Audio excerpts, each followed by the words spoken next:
시편 113편 1절에서 9절까지 말씀을 살펴보도록 하겠습니다. 시편 113편부터 118편까지를 할렐 시편으로 부릅니다. 할렐, 너희는 찬양하라 라고 하는 표현이 자주 등장하기 때문입니다. 113편에서 118편을 제1 할렐 시편, 136편 또는 120에서 136편을 제2 할렐 시편, 146에서 150편을 제3 할렐 시편으로 부릅니다. 기록에 의하면 제1 할렐 시편은 유대인의 가장 중요한 세절기 6월절, 77절, 초막절 중 6월절에 낭독되었습니다. 113에서 114편은 6월절 식사 전에 낭송하였고 115편에서 118편은 식사 후에 불렀다라고 합니다. 1절에서 3절은 지금부터 영원까지 찬양받으실 여호와입니다. 시는 1절에서 무려 3번이나 여호와를 찬양할 것을 선포합니다. 원문에 보면 할렐루야 여호와의 종들아 할렐루야 여호와의 이름을 할렐루야입니다. 이 시편이 6월절에 가정이나 성전에서 집회용 찬양시로 사용됐음을 염두에 둔다면 우리를 구원하신 하나님께 찬양할 것을 권면하는 것이라 할 수 있습니다. 여호와를 찬양할 주체는 여호와의 종들입니다. 여호와의 종들은 제사장이나 레위 사람만 가리키는 것이 아니라 여호와를 믿는 모든 백성을 의미합니다. 즉 하나님과 언약관계에 있으며 하나님의 백성으로 부름받은 이스라엘 전체를 가리킵니다. 시인은 하나님의 백성 모두를 향해 하나님을 찬양할 것을 선포하고 있는 겁니다. 찬양의 대상은 여호와의 이름입니다. 여호와의 이름도 3번이나 반복되며 여호와만큼 그 이름의 중요성을 강조합니다. 여호와라는 하나님의 이름은 하나님의 자기 계시와 언약의 결정체이기 때문입니다. 무엇보다 하나님을 찬양한다는 것은 하나님께서 행하신 일과 하나님의 속성을 아는 지식에서 시작되기 때문입니다. 언약을 성실하게 이행하시고 구원하신 하나님의 신실하심을 기억하며 하나님께서 베푸신 은혜를 찬양할 것을 권면하고 있습니다. 시인은 여호와 하나님의 이름을 영원까지라고 하는 표현을 통해 언제나 항상 찬양해야 되며 해 돋는 데서 해 지는 데까지라고 하는 표현을 통해서 어디에서나 찬양을 받기에 합당하신 하나님의 이름임을 선포하고 있습니다. 그렇습니다. 하나님은 언제 어디서나 찬양받으실 여호와입니다.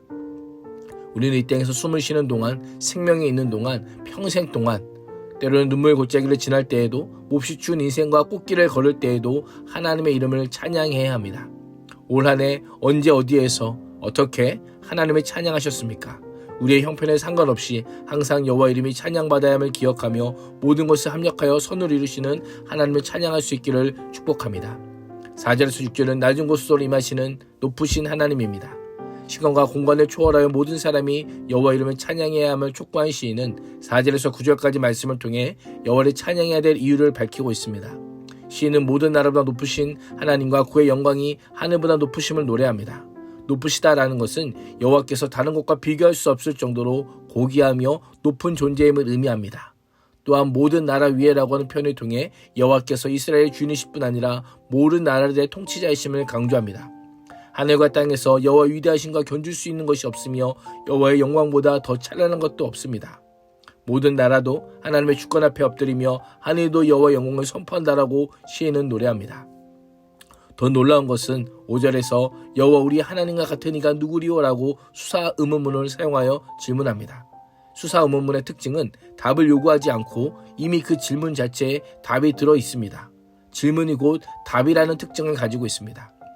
다시 말하면 여호와 같은 자가 아무도 없다라는 겁니다. 세상에 그 어떤 존재도 어떤 신도 어느 누구도 여호와 비교할 수 없다라는 것을 선포하고 있는 겁니다. 시인은 계속하여 하나님이라고 하는 보편적인 신명을 사용하지 않고 언약과 언약적 속성을 강조하는 여호와라는 호칭을 사용합니다. 그렇게 높으신 여호와 하나님은 높은 보좌에 자장하셨습니다. 그 어떤 나라도 그 어떤 신들도 하나님의 우주적 왕권과 높으심에 가닿을 수 없음을 고백적으로 선언합니다. 그런 우주적 왕권에 가신 하나님께서 우리 하나님이 되심을 선포하고 있습니다. 더 나아가 스스로 낮추셔서 하늘과 땅을 두루 살피신다라고 밝힙니다. 흙이나 땅의 먼지에서 비롯된 사람이 눈으로 직접 보는 가장 높은 곳이 하늘입니다. 그런데 하늘을 초월하여 통치하시는 하나님이 땅을 보시는 분이라고 묘사하며 우주적 왕이신 하나님이 자세를 낮추고 하늘과 땅 사이 한계에 갇힌 인간의 거주지를 살피고 있음을 밝히고 있습니다. 스스로 낮추다를 직역하면 낮아지게 한 자, 스스로 천하게 한 자라고 한 뜻입니다. 여호와께서 천지를 살피기 위해 스스로 낮추신 겁니다. 하늘도 그 영광을 다 담을 수 없을 만큼 영광스러우시며 하늘 위에 보좌를 두시고 온 우주 만물을 통치하시면서도 연약하고 천한 인간들을 보시기 위해 스스로 낮추신 것입니다. 오늘은 12월 25일 성탄절입니다. 예수 그리스도의 탄생은 천하보다 크신 우리 하나님께서 내 모든 처지와 형편을 바라보시고 함께하기 위한 하나님의 소통 의지와 교제 의지와 섬김 의지의 표현입니다. 예수님의 오심은 높은 곳에서 단지 낮은 곳을 내려다보는 관망의 통치가 아닌 적극적으로 개입하시고 함께하시고 자신을 낮추신 함께함과 섬김의 통치입니다. 영원하신 창조주 하나님께서 유한한 피조물이요 그것도 죄로 가득한 나를 위해 이 땅에 인간의 몸을 입고 당시 사람들이 가장 기피하던 십자가의 죽으심은 오늘을 사는 우리에게 영원히 찬양받으셔도 부족한 분임을 알려주고 있습니다. 성탄의 기쁨이 오늘만이 아니라 평생 지속되어도 부족하다는 것입니다. 성탄의 기쁨을 가정과 이웃은 물론 온 우리의 평생 동안 전하는 삶을 살 수 있기를 축복합니다. 7절에서 9절은 낮은 자들을 높이신 하나님입니다.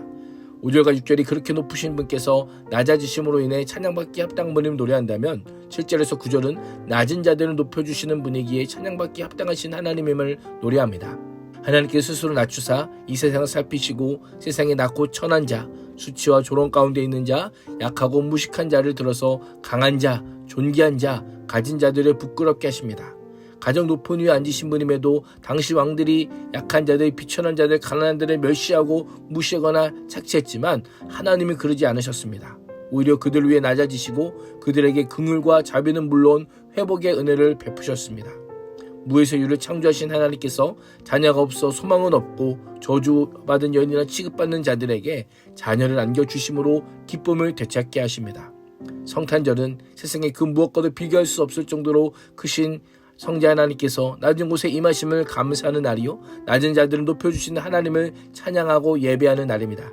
가장 높은 곳에서 가장 낮은 곳으로 오신 하나님을 이제부터 영원까지 해 돋는 데서 해 지는 데까지 찬양하는 복된 인생이 될 수 있기를 주님의 이름으로 축복합니다. 기도하겠습니다. 하나님, 성탄절을 맞이하여 모든 시대 모든 장소에서 찬양받기에 합당하신 여호와 이름이 울려 퍼지게 하시고 모든 민족이 그 앞에 엎드려 경배하게 하여 주옵소서. 예수님의 이름으로 기도합니다. 아멘.